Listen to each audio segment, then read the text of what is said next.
Girl, let's get real. Some pads are just diapers with a good PR team, but not the new Kotex BioCare. That's because Kotex BioCare helps defend against odor and irritants. And it's the first and only pad with this pH proactive system that helps optimize the pad's pH. Just think of it as self-care for down there. Check out Kotex.com for more details on the all-new Kotex, completely redesigned to meet your needs. You asked, we heard.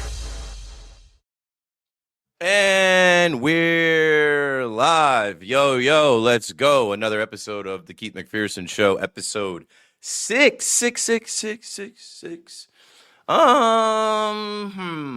There's a lot to unpack here, but this is going to be a quick episode. I have to start getting these episodes closer to like 35, 45 minutes for some things that I have planned. I do a lot of live streams, whether they're game live streams or TikTok live streams or just whatever. So when I go live on here, I tend to go long, but I got to start trimming these down for podcast purposes and doing a little less video for podcast purpose. I know people watch in the chat, and sometimes I have video that I want you guys to see. But then people that are listening in the car or in the gym, and shout out to everybody that's starting to download the podcast, the Keith McPherson Show, episode 6, available on podcast. As soon as I'm done recording this, I will upload it. So, yeah, today we're going to talk about the NFL being back. I did not watch a single snap of that game, the Hall of Fame game yesterday, but we'll talk about it quickly. If you're looking at my shirt, you can't look at my shirt on the podcast, but I'm wearing my David Cohn celebrity charity golf outing shirt that came from the event yesterday. It was an all-day extravaganza at Brook Lake Golf and Country Club out there in Florham Park. That's my 5th year doing that. Shout out to Coney. He's the best. So I was not watching the game because I was there. I actually ran into my guy, JJ After Dark, John Jaskremski, host of the New York podcast. I did an episode with him there, so be on the lookout for that.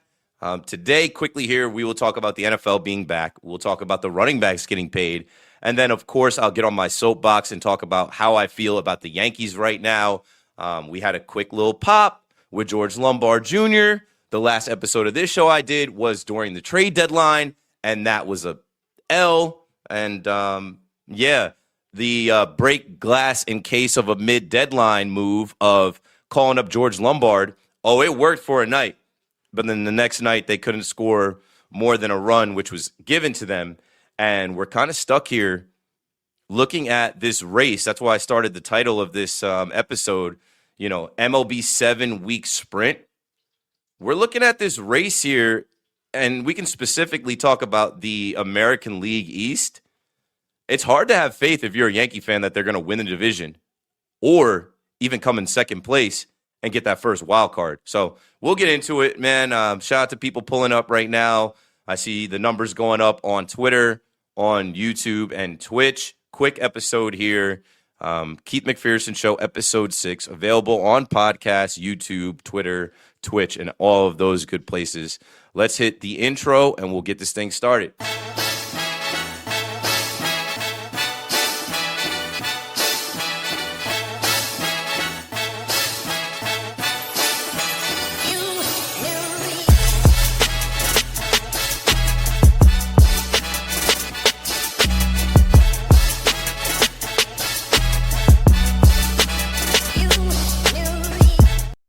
You're right back at it. Blessed and highly favored. Your boy KM, a.k.a. Mac Diesel, a.k.a.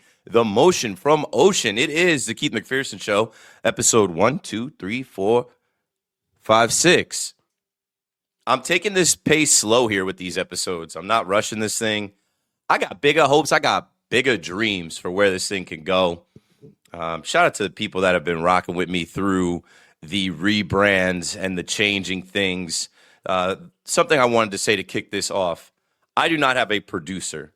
I am talking to a couple people. There are 3 people that I want to give a shout out to now. First, I want to shout out Jaden and Ariel because they were supposed to be like producers, interns on, or what did I say, Ariel? Ava. Sorry, Ava. Jaden and Ava were supposed to be interns helping me produce live streams that I was going to do on this YouTube channel during Yankee games. But silly me, first-time father, first-time parent, I did not realize that my son, by the time this baseball season would roll around, would grow into a bigger monster that you cannot get to sleep until closer to 9 o'clock. So me doing live streams in this studio that I built in my third bedroom of my apartment, his bedroom is right down the hall. It just never materialized. It wasn't a thing. So, I mean, I've done some of these game streams, but I can't consistently do them every night. Shout out to the Ace Avenue. Shout out to Joe's McFly. Those are two guys that I watch their live streams during games. They do a great job. That was something I wanted to step into this year. It just wasn't feasible with my at-home life and my personal setup. But Jaden and Ava were rocking with me in that capacity. I do got to tap back in with them, and I'm sure they'll see this. Also, shout out to Adam, who I connected with. Adam is somebody who I think, and Adam, I'll get back to you on the email, can potentially help. And then Kevin is in the chat. I wanted to show love to Kevin. Kevin is a super talented video editor that has come along to help me start clipping things. So I do have some help here. And, you know, nothing great is accomplished alone. And as we start this episode 6, I just wanted to get that out there that, you know, I have some help. I'm looking for help. You guys can reach out. All of these podcasts that you see people do, they're better when there are producers. Doing this as a one-man band on top of other things that I'm doing, which you guys are going to start to see materialize, I need more bandwidth, so we're going to get there. All right, intro time as we are now 10 minutes into the hour. What's the first thing that I said I wanted to talk about? I think it's smarter to do the NFL conversation first and then get into the baseball. So the NFL is back. The NFL is king. How many times have you heard me say that? You know, I did not watch this Canton Hall of Fame game last night, but I did check the score. And as I did that, and I saw the highlights, of course, Carson Beck is probably the big takeaway there. As I saw the score, I don't care whether it's preseason, I don't care whether it's the Super Bowl.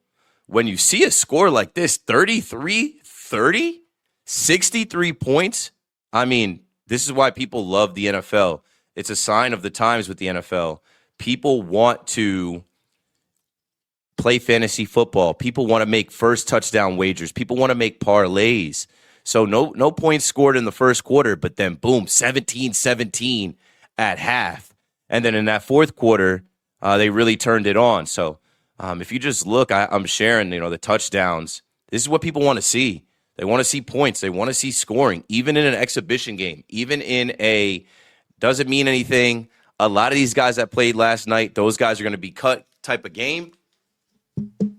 I'm sure many of you enjoyed it. I'll probably catch the replay on NFL Network, but I honestly don't care that much, you know. Shout out to Carson Beck, who I already gave love to, and then also the boy out of Georgia Tech, right? And he played for Texas A&M. Haynes King, I remember seeing him tote the rock. He played well last night. So guys made a name for themselves. Also, you can see 8-4-11, my guy Kenny Pickett from Ocean Township High School, the pride of my high school. He also got in there as well. So I did not watch the game, so I don't really have comment on the game. Besides, I saw the points that were scored, and that's good that the NFL is back. And then when we actually get to Jets and Giants games and other, you know, teams too, we'll get into that. But what I did want to get into was the Brinks truck, the money machine. Man, these running backs are getting paid. They're getting paid. They're getting paid. And it's kind of funny. I heard the Caser talk about this today.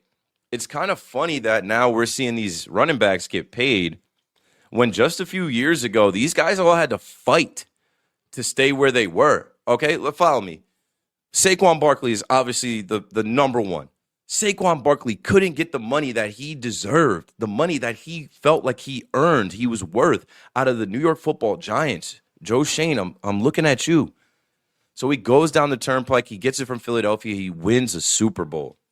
But also Josh Jacobs had to leave the leave the Raiders and go to the Green Bay Packers. You know, King Henry. Like, what are the Titans doing getting rid of Derrick Henry, letting him walk? He goes from the Titans to the Ravens to go get his money.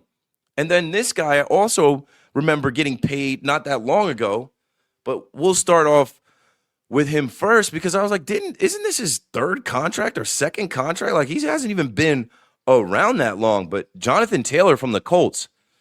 Adam Schefter reports another big running back deal. 3-time Pro Bowl running back Jonathan Taylor and the Colts reached an agreement today on a 2-year, $44 million extension worth up to $47 million. That includes $39 million guaranteed.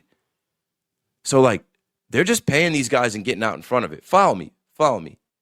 Next up is Bijan Robinson, or Bijan, depending on how you talk about him or who is saying his name or whatever. I think it's actually Bijan, but we've been calling him Bijan forever, like Dijon mustard, whatever. Bijan Robinson and the Falcons reached an agreement on a 3-year extension worth up to $75 million that will now make him the highest paid running back in the NFL. But hold on. Robinson's deal, he'll get $51 million guaranteed, including $37 million at signing. That lasted all of 2 or 3 days. That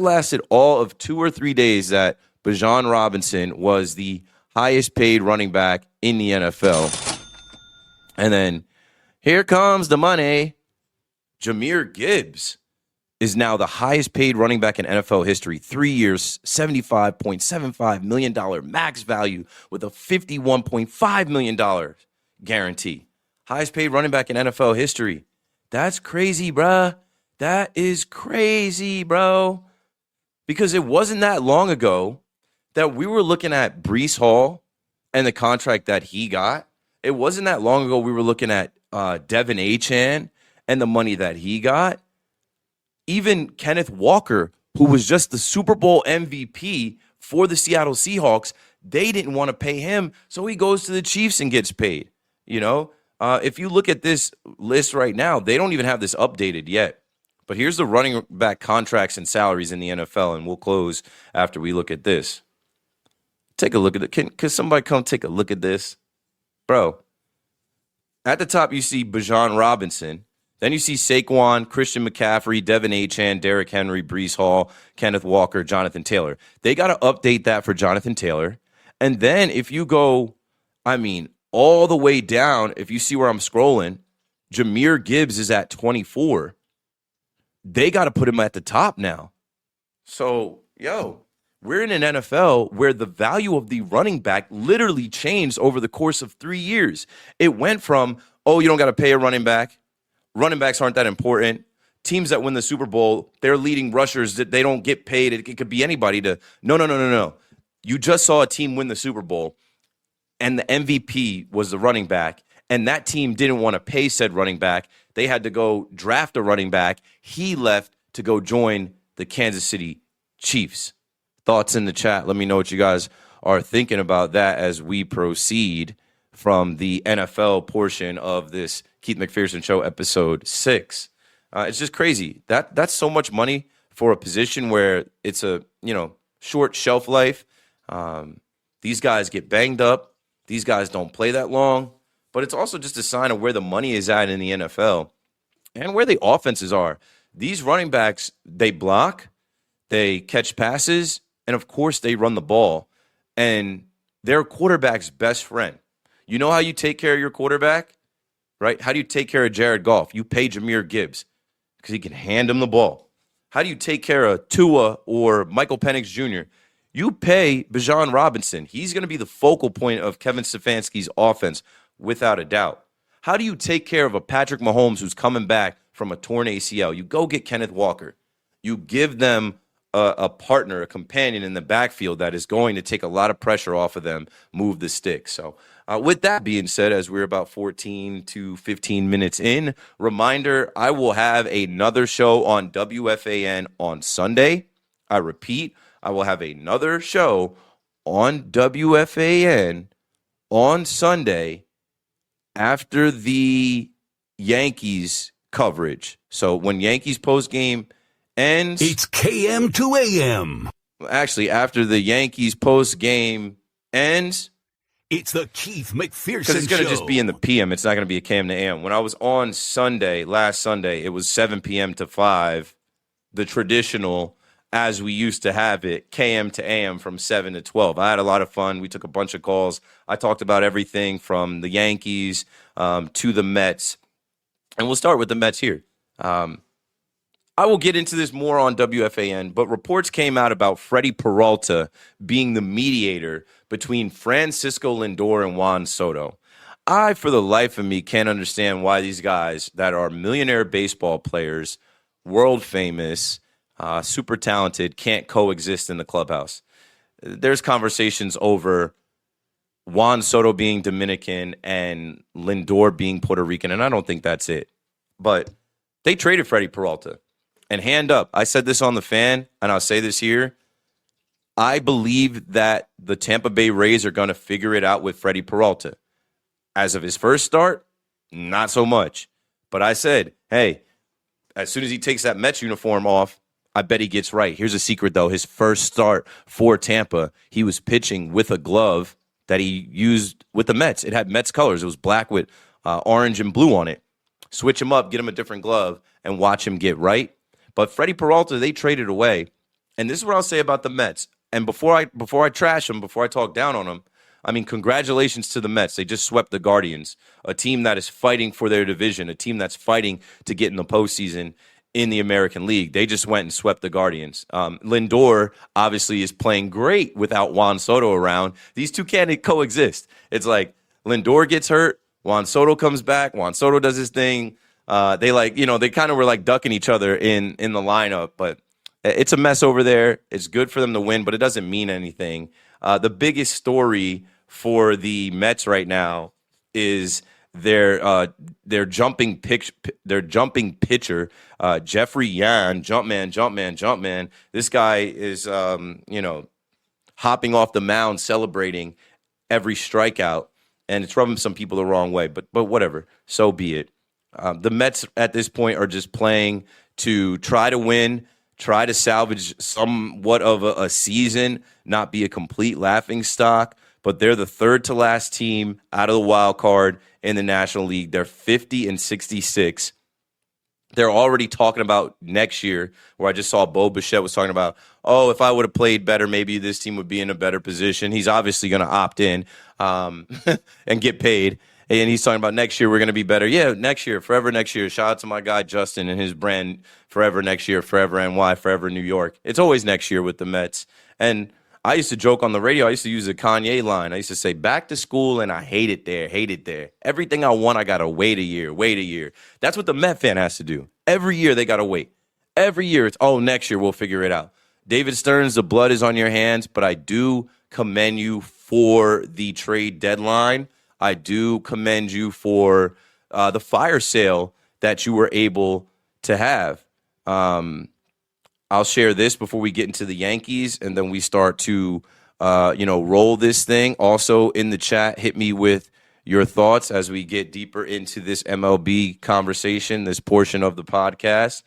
I did want to give some credit to David Stearns because I've been critical of David Stearns, and I had said, I am looking at David Stearns as a GM, as a president of baseball operations. Show me what you can do at the deadline. You already blew the team up. You already had a terrible build. You already blew the team up, got rid of Alonso, Nimmo, McNeil, Edwin Diaz, those types. Then, the guys you brought in, clearly no one knew how to lead. If Freddie Peralta has to be a leader and try to bring together Soto and Lindor, right, the two alphas on the team. Lindor's supposed to be the captain. Soto, the highest paid player, face of the franchise. Those guys got static, whatever. I will commend David Stearns because, see, I'm fair, right? I put my hand up and I said that, the Tampa Bay Rays are going to fix Freddie Peralta his first time out. He was the same Metsified Freddie Peralta. That didn't happen yet. I will put my other hand up and say David Stearns did a good job selling off at the trade deadline. And here is the total haul.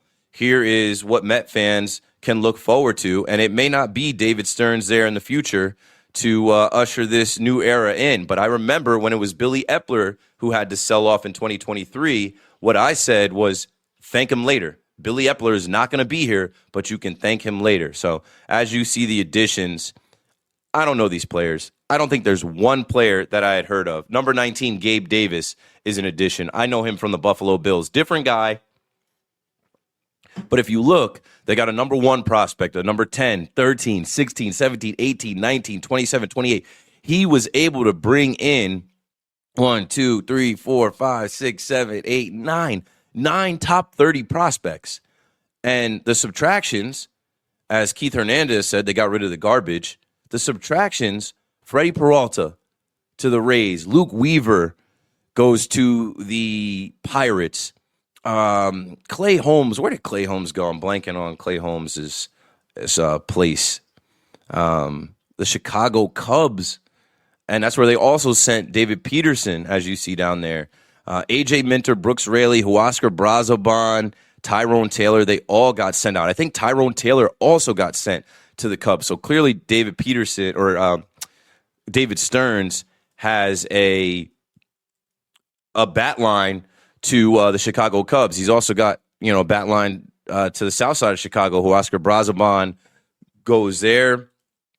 A.J. Minter ends up going to the Twins, and Brooks Raley goes to the Philadelphia Phillies. So he packed these guys up. And what I think it's going to do is going to build the farm system. It already has. It's building the farm system for the Mets where they can either really tap into the future. They can really tap into who they're going to have coming up as the next class of baby Mets, or they'll be able to trade these guys to get bona fide star players. So I know it's been a rough season for the New York Mets.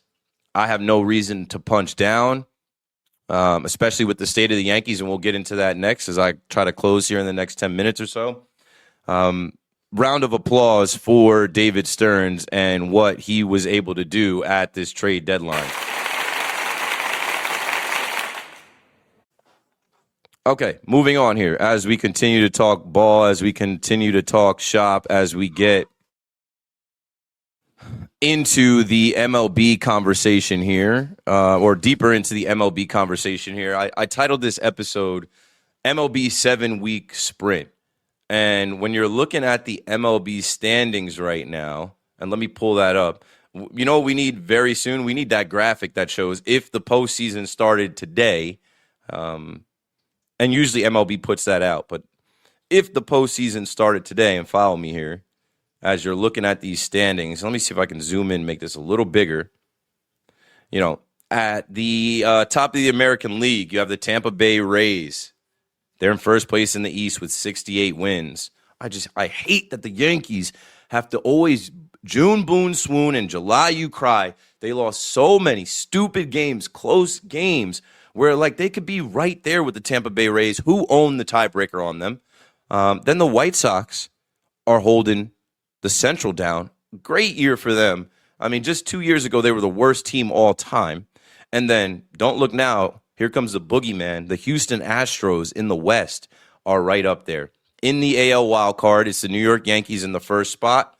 The Boston Red Sox tied in the loss column, 51 losses. The Boston Red Sox have been on a ridiculous tear. Let me actually make this small right now because we might clip this. The Boston Red Sox just had the best stretch, the best month in their history. They've been around since Moses' Ark was made, or Noah's Ark was made. What did I say, Moses' Ark? I can't think straight because right now we are in peril. Right now, as Yankee fans, we are watching a Boston Red Sox team that was dead and buried, we thought, right? We were 15 and a half games up on them when the Yankees went to Fenway and got swept by the Boston Red Sox. And even that last game, that Sunday night baseball game that the Red Sox tried to hand to the Yankees threw up all over themselves and found a way to lose. That is what sparked this thing. All of a sudden, their pitching became phenomenal. All of a sudden, their hitting became timely. They had 2 wins at home before that series. They couldn't hit out of Fenway Park.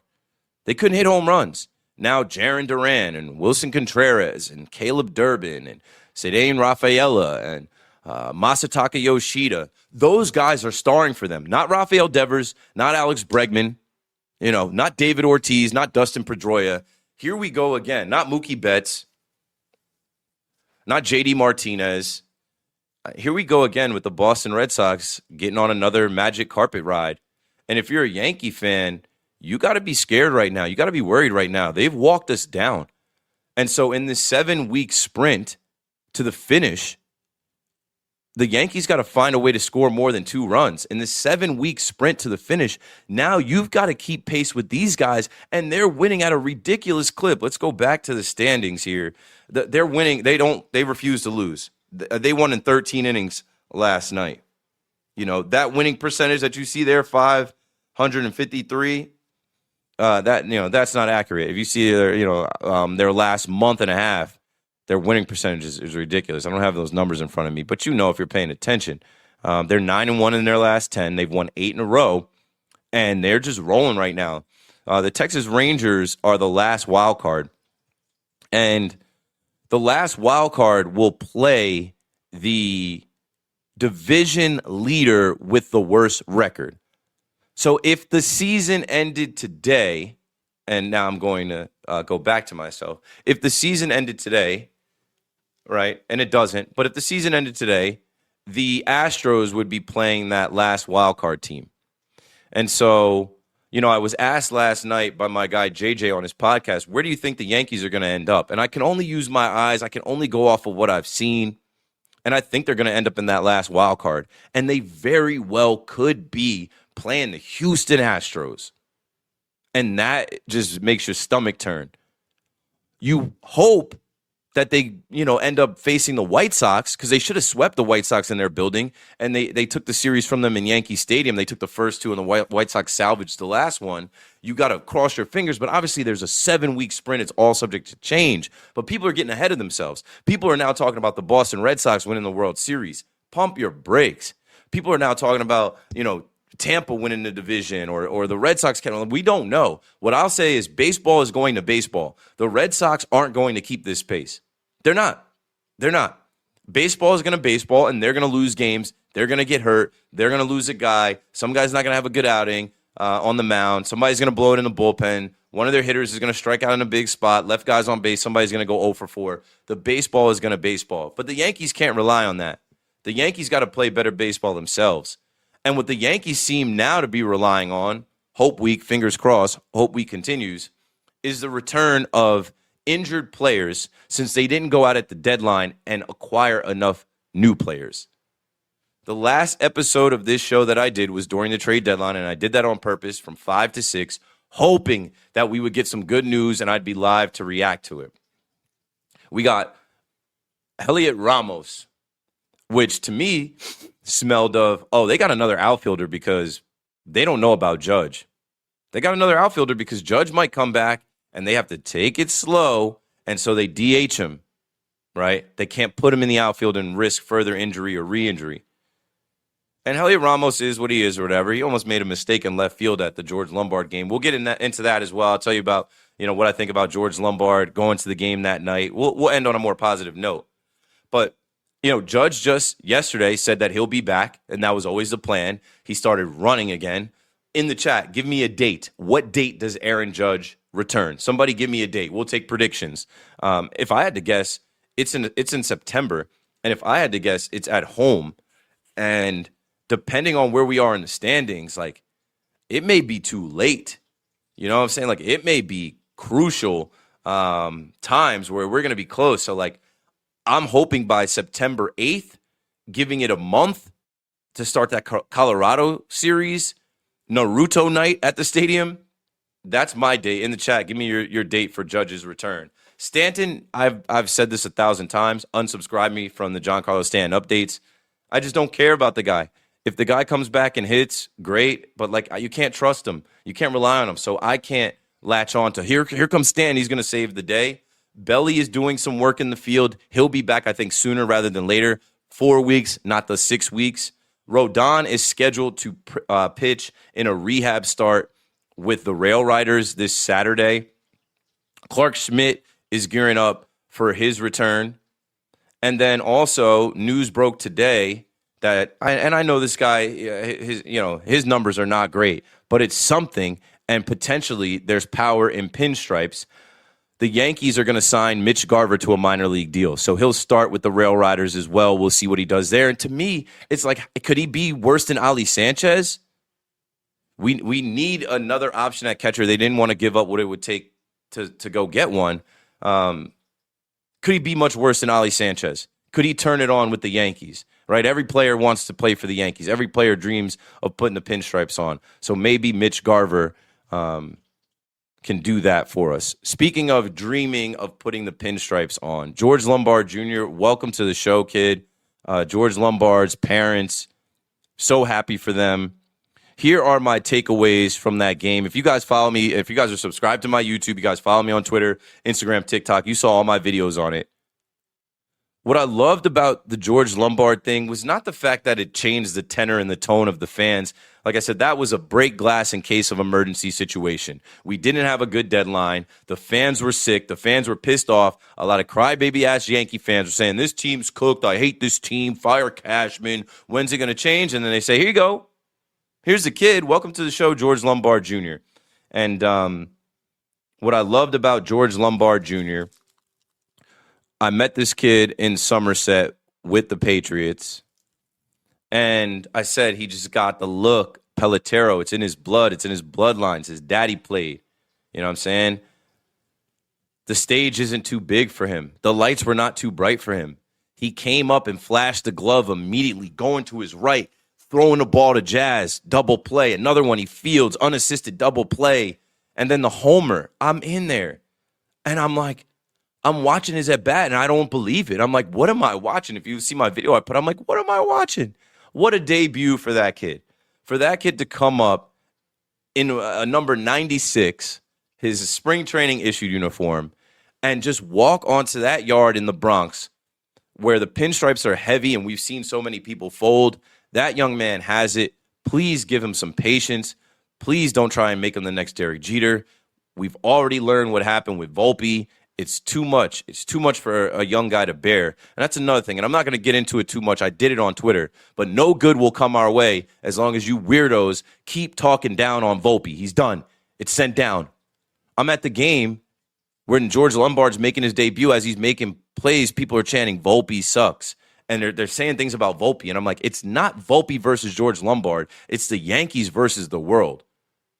But anyway, I digress. Love how we're getting more stories about George Lombard and how he came up. His grandmother was a civil rights activist. His mom, I just found out, his mom is a Jersey girl. Well, at least she went to school in Jersey. Would you take a look at this? NJ.com just put this out right before the show. I saw this 7 hours ago. As Yankees top prospect George Lombard Jr. made his debut this week, his mother, Judy Prado Lombard, got a chance to be near her alma mater once again. So she went to Rutgers, huh? That kid, he's a vacuum. He's a wizard defensively. Give him some patience. He's going to be there. Like I saw people talking about leading him off. Can't lead him off. Give that kid some time. He's going to lock in, and he's going to help us out. And then the Yankees are going to have to figure out who plays where. That's another thing I was saying with the Luis Garcia move. Luis Garcia Jr. is a redundant move. Yes, he's the best hitter that was available, sure. But now you're going to create problems for yourself, log jams for yourself at first base and DH. The last thing I'll say on the Yankees, and, check me out Sunday on WFAN, but I had this thought. I said, the Yankees got to make me believe. I'm tired of rallying myself. I'm tired of telling myself, let's look on the bright side because the trade deadline didn't go so well. I'm tired of looking for the positives and being optimistic. Just do it. Win. Hit. I'm tired of saying, oh, well, it's baseball. You can't predict baseball. Anything can happen. No, make it happen, right? I dubbed the Mets the Make It Happen Mets 2 years ago in 2024 when they made themselves get to the National League Championship. Like, I want to see the Yankees hit and put the pitching together and make it happen. So that's all I've got for this episode. I feel like my son is going to walk in here at any time. My wife just left to get Jack.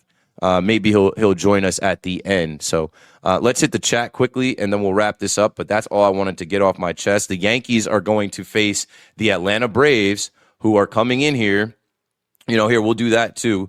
Last call for stuff in the chat. I mean, the Atlanta Braves are coming in here for Old Timers Day weekend. And don't look now, but they're 8-2 in their last 10. You see that? They're riding an 8-game win streak. They're in first place. They've got 70 wins. You think 2 runs a game is going to beat Matt Olson and Ronald Acuna and Ozzie Albies and Michael Harris? And it's not. It's not. So they better figure it out pronto. Ray, what's up? Shout out to my guy Ray Condi in the chat. Wooski says, what's up, Keith? What's up, bro? My guy Kevin, KM in the PM doesn't get any better than this. I'm outside. Well, I'm inside, but we outside. Appreciate y'all. Dane says, we in here or what? We are in here. Stay tuned. The stuff with Complex is becoming more apparent.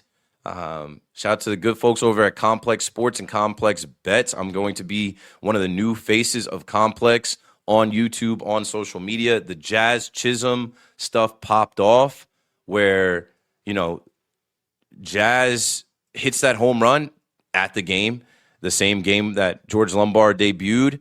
And, in the dugout, the Yankee players, when he comes back, the Yankee players say, hold on, give me 1 second.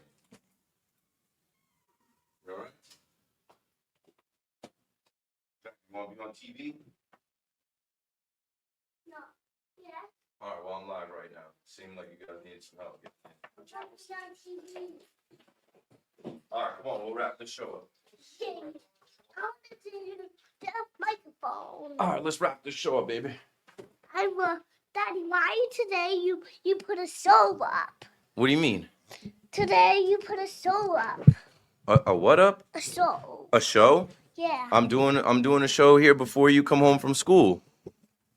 All right, so let me finish. I'm telling them about how when Jazz hit that home run, the Yankee players were saying. The Yankee players were saying. Can we watch? Righty ballpark. Yeah. Well, you can watch some on the TV out there. And so that comes from the interview I did with Jazz on Complex, where he said, "Here's my hot take: Yankee Stadium is not a lefty ballpark." So, here's Jackson at the end of the show. Like I said, shout out to everybody for watching. Ray was talking about NFL players need to get paid. One hit could end your career. You're right. Kevin was talking about the Jets. Muji and the Jets got bargains with Brees and Wilson signing them early. Yeah, props to Darren Muji and the Jets for being smart and signing your guys. Jack, leave that. I know, leave it. That's to cover the microphone. We're closing this out right now. Okay. I think that's about it from the chat. Hello. Hello, Jack. What's the last thing you want to say? Dane says, Jackie boy. Dane said, Jackie boy. Yeah, Jackie boy is you.